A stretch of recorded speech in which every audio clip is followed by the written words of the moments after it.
नमस्कार दोस्तों, आप सभी का एक बार फिर से स्वागत है हमारे चैनल टेलविल में। आज सुनेंगे नवरात्र के 8वें दिन की कथा, यानी माँ दुर्गा के 8वें स्वरूप माँ महागौरी की कथा। नवरात्र की अष्टमी तिथि पर माँ दुर्गा के 8वें स्वरूप माँ महागौरी की पूजा होती है। आज नवरात्र का 8वां दिन है और लोग महागौरी की पूजा कर रहे हैं। मान्यता है कि माँ का ये स्वरूप श्वेत वर्ण का है। कई घरों में नवरात्र की अष्टमी तिथि पर कन्या भोज कराया जाता है और इसी के साथ कई भक्त नवरात्र की अष्टमी तिथि पर ही व्रत का पारण करते हैं। यदि किसी के विवाह में विलंब हो रहा है तो वह माता महागौरी की पूजा आराधना करें। उसकी समस्या तुरंत दूर हो सकती है। जिसकी कुंडली में विवाह से संबंधित परेशानियां हो, उन्हें माता महागौरी की उपासना अवश्य करनी चाहिए। महागौरी की उपासना से जीवन साथी और शीघ्र विवाह संपन्न होने के योग बनते हैं। आइए जानते हैं माँ दुर्गा के महागौरी रूप की पौराणिक कथा। पौराणिक कथाओं के अनुसार माँ पार्वती ने भगवान शिव को पाने के लिए कठिन तपस्याएं की थी।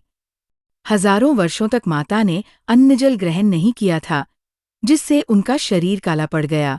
माता की तपस्या से प्रसन्न होकर भगवान भोलेनाथ ने उन्हें पत्नी के रूप में स्वीकार किया और गंगाजल उन पर डालकर उनको अत्यंत कांतिमान बना दिया। इस वजह से माता पार्वती के इस स्वरूप को महागौरी कहा जाता है। मान्यता है कि माता के इस स्वरूप की पूजा विधिवत करने से सौंदर्य की प्राप्ति होती है और घर में सुख समृद्धि का वास होता है। पर महागौरी के वर्ण को लेकर एक अन्य कथा भी है, जिसके अनुसार माँ को अपना यह रूप ब्रह्मा जी के आशीर्वाद से मिला है। कालरात्रि के रूप में सभी राक्षसों का वध करने के बाद भोलेनाथ ने देवी पार्वती को काली कहकर चिढ़ाया।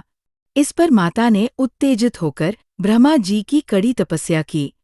ब्रह्मा जी ने देवी से प्रसन्न होकर माँ पार्वती को साक्षात दर्शन दिए और हिमालय के मानसरोवर में स्नान करने के लिए कहा, जिसके बाद माँ का शरीर दूध की तरह सफेद हो गया। माता के इसी स्वरूप को महागौरी कहा जाता है। माता महागौरी का स्वरूप बहुत ही उज्ज्वल, कोमल, श्वेतवर्ण और श्वेत वस्त्रधारी है। देवी एक हाथ में त्रिशूल और दूसरे हाथ में डमरू लिए हुए हैं और नीचे वाला हाथ अभय मुद्रा में है। देवी महागौरी को गायन संगीत बहुत प्रिय है और ये सफेद वृषभ यानी बैल पर सवार है। माता का कालरात्रि स्वरूप जितना भयंकर है, उतना ही महागौरी का स्वरूप शांत और दृष्टिगत है। अष्टमी तिथि को इनकी पूजा करने से सभी मनोकामनाएं पूरी हो जाती है। ब्रह्म मुहूर्त में उठकर स्नानादि से निवृत्त होकर स्वच्छ वस्त्र पहनें और माता का जप बहुत ध्यान से करें। इसके बाद पूजास्थल पर गंगाजल से छिड़काव करें और 5 देसी घी के दीपक जलाएं और फिर माँ महागौरी की पूजा शुरू करने से पहले माँ के कल्याणकारी मंत्र ओम देवी महागौर्ये नमः का जाप करें। इसके बाद माता को धूप, दीप, फूल, फल, रोली, अक्षत आदि पूजन सामग्री अर्पित करें। महागौरी की पूजा में सफेद फूल अर्पित करें और नारियल या नारियल से बनी चीजों का भोग लगाएं। कुछ लोग नवमी के दिन कन्या पूजन करते हैं तो कुछ अष्टमी को।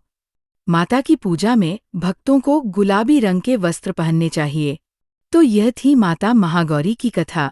आपको ये कथा कैसी लगी कमेंट करके जरूर बताएं और साथ ही मेरे चैनल टेलविल को सब्सक्राइब करना ना भूलें।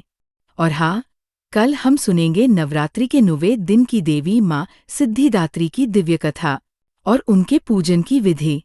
तब तक माँ महागौरी की कृपा आप सभी पर बनी रहे।